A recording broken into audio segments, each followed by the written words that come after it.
Good afternoon and welcome back to the University of Birmingham Open Day. My name is Ben Goodwin and I used to study here. I did an MA in history a few years ago now, and my first experience of the university was on an open day like today. So I've come back today to offer you a little insight into what it's like to live here and study here as a student. Now, you're probably aware by now that we're running live online activity throughout the day across our virtual tour site, with live streaming from right here at the Vale, which is where we are right now, and also back on Central Campus. We'll be there a little bit later on this afternoon. Also, we've got a live Q&A taking place at 1 p.m. today, and you'll be able to quiz a current student, the lovely Jemma, and she'll be talking and sharing her words of wisdom about what it's like to live and study here as a current student at the University of Birmingham. Plus, don't forget to check out our interactive map for all the live tweets and Instagrams that are being taken and written on campus today.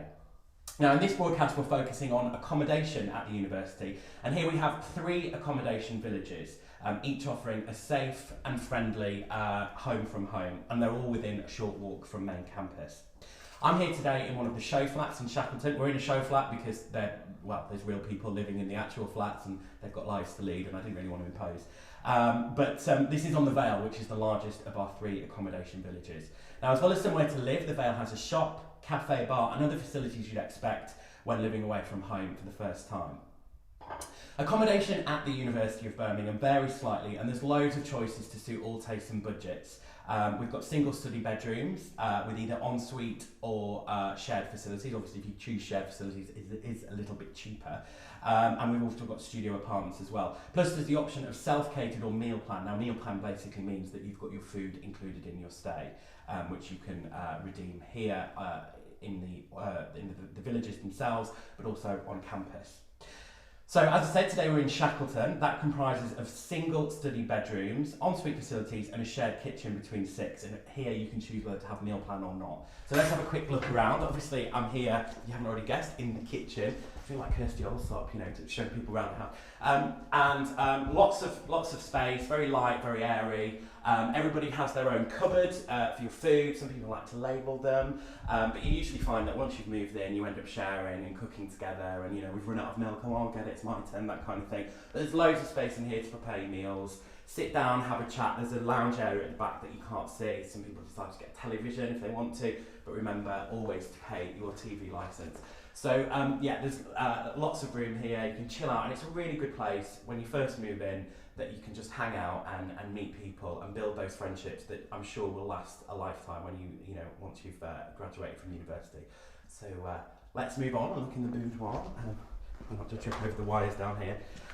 Here we are. This is a typical student bedroom, single study bedroom, loads of space again. We've got a really nice workstation here where you can do all your studying, play on your laptop. Lots of storage space as well. This one is en suite. You can't see the bathroom, but I can guarantee that it's to the left from me. Really nice comfy beds as well here at the university, but we haven't got time for that today. And in fact, I'm going to sit down here because I'm about to welcome our special guest. It's not a celebrity. Well, she might be a celebrity after this, but basically, you don't want to hear me rambling on and on and on. What you want to listen to, as with a lot of people who come to our open days, is from the wise wisdom of a current student. So I'm very fortunate enough to have Jemma here. Jemma, thank you for joining us. Hello. Emerging from the bathroom. How are you doing? I'm good, thank you. How are you? I'm very well. And you're a current student here. What are you studying at the moment? I'm doing BSc Psychology. And what year are you in at the moment? I've just finished my 2nd year, so in September I'll be starting my 3rd year. Wonderful. And obviously you're a first year here, you lived in halls. Just tell us a little bit about your experience living in halls at the university. Well, I was in Ashcroft, which is actually on the Pritchett's Park village, which is slightly smaller than the Vale, but it is closer to campus. And I really liked it. I felt really sort of secure there because it's extra security. You've got codes to get into the block, then you've got front door locks on your bedroom. And you have maintenance who come and fix everything for you. Bills are all included, so it's sort of a nice, easy transition into living alone. I wish I had that in my house. So presumably this was the first time that you'd lived away from home, and obviously that's kind of a big step. How do you cope with settling in those first few weeks? It was a really big step. I'd never lived away from home before, and I was quite nervous about it, but I met some of my flatmates on Facebook beforehand. We all found each other on a sort of group for our halls of residence, so I knew a few people's names at least before I went in. And then in Freshers Week, you just sort of get to know people because everyone's in the exact same boat. Everyone's as nervous and scared as you. So tell us a little bit about Freshers Week. I mean, it's as an adult, it's like probably the first and last time that you're going to have that opportunity where you meet people from all over the world for the first time and, you know, build friendships for life, really. Just tell us how exciting that is and a little bit about what you got up to in those first 2 weeks when you moved in.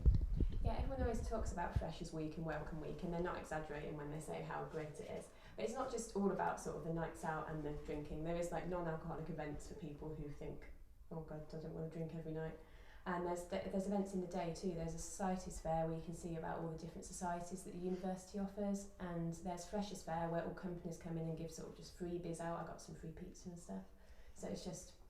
Can't grumble at that, can you? Yeah, and then the actual nights out, there's pretty much a student night every night of the week and a Freshers Ball, so you can just... There's so many people all out and about.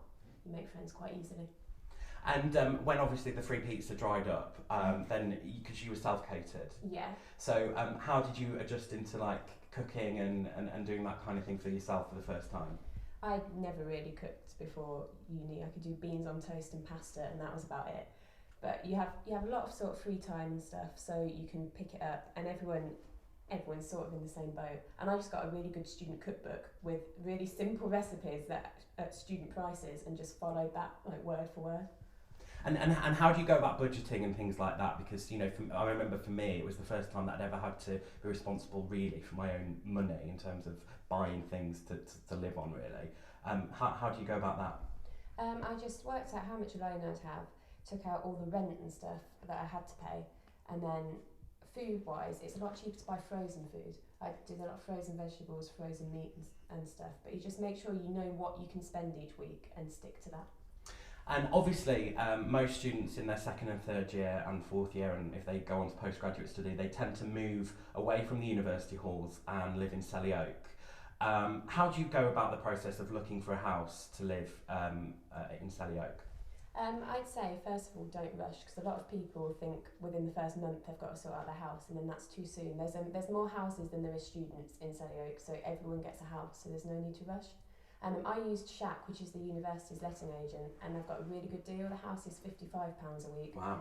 That's without bills, but bills you can sort of keep them quite cheap. So.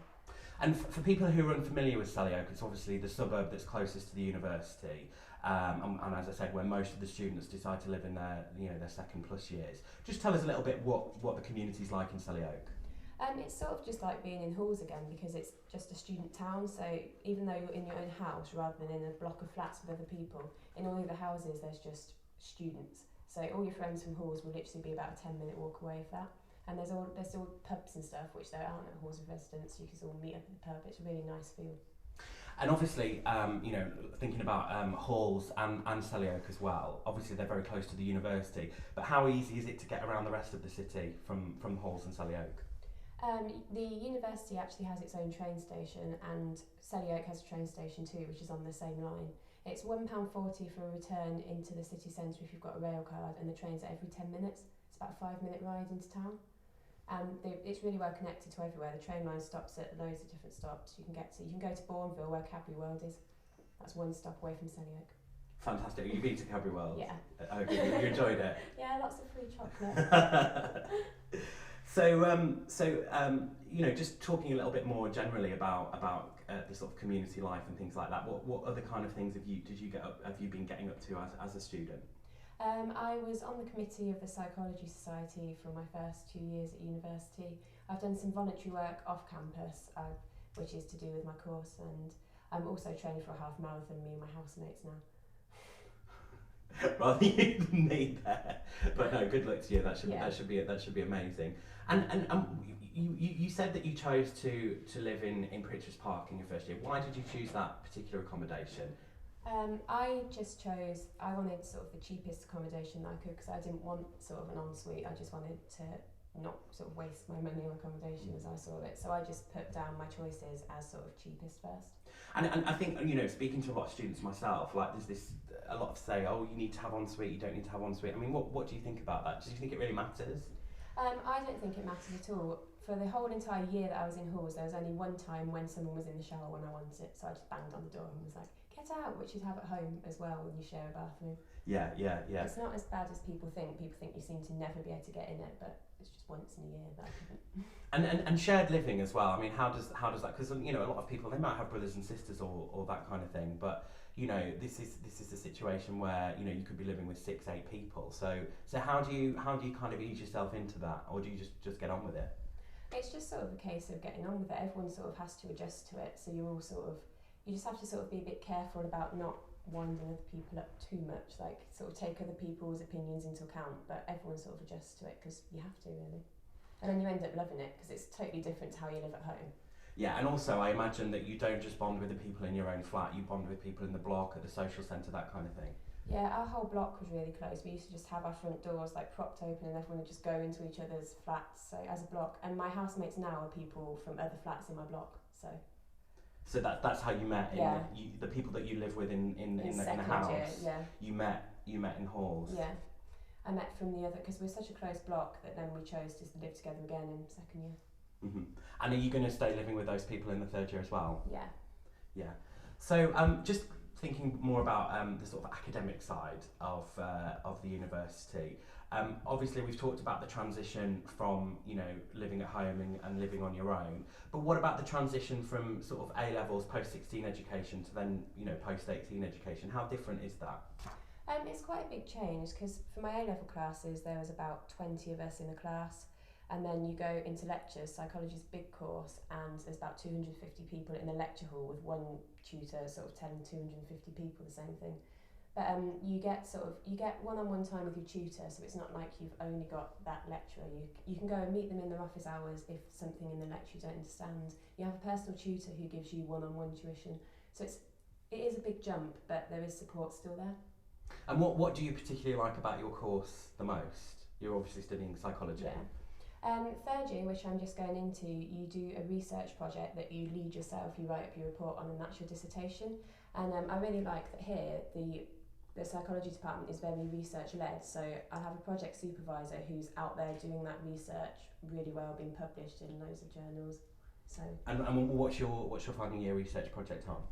It's on language acquisition in children, so I'll be going into nurseries and testing 3 and 4 year olds on their language and other factors to see how they acquire it. So that must be amazing feeling like the work that you're doing as an undergraduate could potentially go on to help future researchers and normal people, I guess, as well. Yeah. It's a really big thing for me. It's something I'm really interested in as well because I want to go on to do speech and language therapy, so it's a really relevant project for me and I'm really looking forward to it. I was going to sort of say how is the university sort of gearing you up for a career, but I guess if that's the kind of area that you want to go in, you're kind of going on the right path. And I suppose that there is help within the university as well to help you look for those jobs when you do graduate. Yeah, I need to go on to do a master's, but the university has helped me secure voluntary work that is relevant to my placement. I've done 3, there's 3 voluntary projects I'm doing. One of them is in Ghana this summer, and I've got a university bursary to help me with that. Oh, fantastic. So what will you be doing in Ghana? It's teaching and counselling in a school. Brilliant. And how long will you be there for? 3 weeks, but the university has covered the cost for flights and all my fees while I'm out there because I won with their work experience bursaries, so they're really supportive when you need placements. Fantastic. And was that an easy thing to apply for? Is it open to lots of people? It's open to absolutely anyone who's doing a project abroad, and they advertise it everywhere, so you can't even miss that it's available. And thinking just briefly, sort of away from the university, obviously we are in Britain's second largest city and we're very close to the city centre. What's your relationship with Birmingham as a city? I think it's amazing. There's so much to do. Like there's the comedy club, Sea Life Centre, the Mailbox, which is sort of a more upmarket shopping centre than the Bullring, alongside the canal with nice cocktail bars. There's the Bullring, which has got so many shops, and I think it's Europe's largest inner city shopping centre or something, isn't it? I think so. Yeah. And so you obviously go out and take advantage of those then? Yeah. And what other things do you like to get up to in the city? The clubs are really amazing. Like there's a different student night every night. There's loads of nice different pubs, lots of bars. And also there's lots of amenities on campus itself as well, because you've got the guilds as well. Yeah, you've got the Guild of Students, which is actually sort of like a bar on campus, and they have a student night there every Saturday night, which is really good because it's within walking distance, not in the city centre. But as a whole, Birmingham is a pretty safe city, isn't it? Yeah, I haven't heard of any incidents since I've been here. Brilliant, brilliant. Well, I'm going to have to cut you off there. Sorry, I could talk for hours to you, Jemma, but we've got to move on. Thank you so much for joining us. But you're not going to go very far. You're going to hot foot it back to campus because Jemma is going to be joining us on our live Q&A at 1 p.m. Got that right? Yeah. Yeah, 1 p.m. And in fact, you'll be back with us again on campus at 2:15 when we'll be broadcasting from Central Campus, so you get to see a little bit more about what the campus itself looks like. But in the meantime, keep looking at our interactive map. We've got all the tweets that are coming in, all the Instagrams, and as I say, we'll be back at 1 and then 2:15. So thank you for watching.